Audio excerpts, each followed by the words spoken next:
എല്ലാവർക്കും എംടിയുടെ പുതിയൊരു വീഡിയോയിലേക്ക് സ്വാഗതം. ചെമ്മനാട് ഗ്രാമപഞ്ചായത്തിൻ്റെ കീഴിലുള്ള സ്ഥലത്ത് നെൽകൃഷി ഇറക്കിയ വർഷങ്ങളോളം പ്രവാസിയായിരുന്നു. ഇപ്പോൾ 5 വർഷമായിട്ട് കൃഷി രംഗത്ത് സജീവ സാന്നിധ്യമായ കർഷകനായ ഷാഫിയുടെ നെൽകൃഷി വിശേഷങ്ങളുമായാണ് ഇന്ന് എംടിയുടെ വീഡിയോ നിങ്ങളോട് ഷെയർ ചെയ്യുന്നത്. ഷാഫി, നിങ്ങൾ എത്ര വർഷമായിട്ട് നിങ്ങൾ ഈ കൃഷി രംഗത്ത് കടന്നു വന്നിട്ട്? ഞാൻ 5 വർഷത്തോളമായി കൃഷി രംഗത്തേക്ക് സജീവമായിട്ട് ഇങ്ങനെ വന്നിട്ടുള്ളത്. എൻ്റെ ഉപ്പാന്ന് കൃഷിയിലേക്ക് കുറച്ച് മുമ്പന്തിയിൽ എന്നെ പഠിപ്പിച്ചതും ഇതാക്കിയാൽ ഉപ്പാന്ന്. അപ്പോൾ ഇപ്പോൾ ഇത് 4ാം വർഷമാണ് ഇവിടെ നെല്ലിറക്കുന്നത്. ഈ പഞ്ചായത്ത് പറമ്പിൽ 1 വർഷം വെള്ളരി, അതേപോലെ കപ്പ, ഇങ്ങനത്തെ എല്ലാം ഇറക്കി. ഇപ്പോൾ പല കൃഷി ചെയ്യുന്നുണ്ട്. വാഴ, പച്ചക്കറി, കിഴങ്ങ് വർഗ്ഗങ്ങൾ, ഇങ്ങനത്തെ എല്ലായിട്ടും ചെയ്തുകൊണ്ടുണ്ട് ഞാൻ.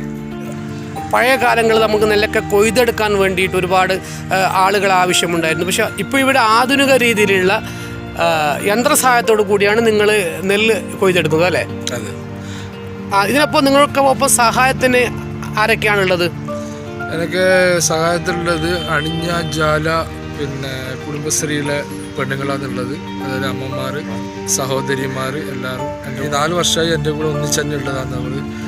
അതേപോലെ എല്ലാ സഹായത്തിനും അവർ എപ്പോഴും എൻ്റെ കൂടെ ഒന്നിച്ചുണ്ടാകുന്ന 5 സ്ത്രീകളുണ്ട്. കർഷകൻ എന്ന നിലക്ക് നിങ്ങൾക്ക് നമ്മുടെ ഇവിടുത്തെ കോഴിയെടുക്കാൻ കൃഷി ഭവനിന്നൊക്കെ നിങ്ങൾക്ക് സഹായങ്ങൾ ലഭിക്കുന്നുണ്ടോ? തീർച്ചയായിട്ടും ഞങ്ങൾക്ക് നല്ല സഹകരണം കിട്ടുന്നുണ്ട്. നല്ല പ്രോത്സാഹനവും നല്ല സഹകരണവും. നമുക്ക് എന്ത് ആനുകൂല്യം ഉണ്ടെങ്കിലും അത് ഞങ്ങൾക്ക് കറക്റ്റായിട്ട് നമുക്ക് തരുന്നുണ്ട്. അതേപോലെ ചെമ്മനാട് പഞ്ചായത്തിൻ്റെ പ്രസിഡൻ്റായെങ്കിലും നല്ല സപ്പോർട്ടും കാര്യവും. ഇപ്പോൾ ഇതിനെ ഉദ്ഘാടനം ചെയ്ത് തന്നെ നമ്മുടെ ചെമ്മനാട് പഞ്ചായത്ത് പ്രസിഡന്റ് ഉണ്ടായിരുന്നു. അതേപോലെ കൃഷി ഓഫീസർ എല്ലാവരും ഉണ്ടായിരുന്നു. എന്ത് പദ്ധതി ഉണ്ടാകും ഞങ്ങൾക്ക് അറിയിച്ച് ഞങ്ങളെ ഇതിലേക്ക് ഉൾപ്പെടുത്തി ഞങ്ങളെ സഹായിക്കുന്നുണ്ട്. നല്ല ഇതുണ്ട്.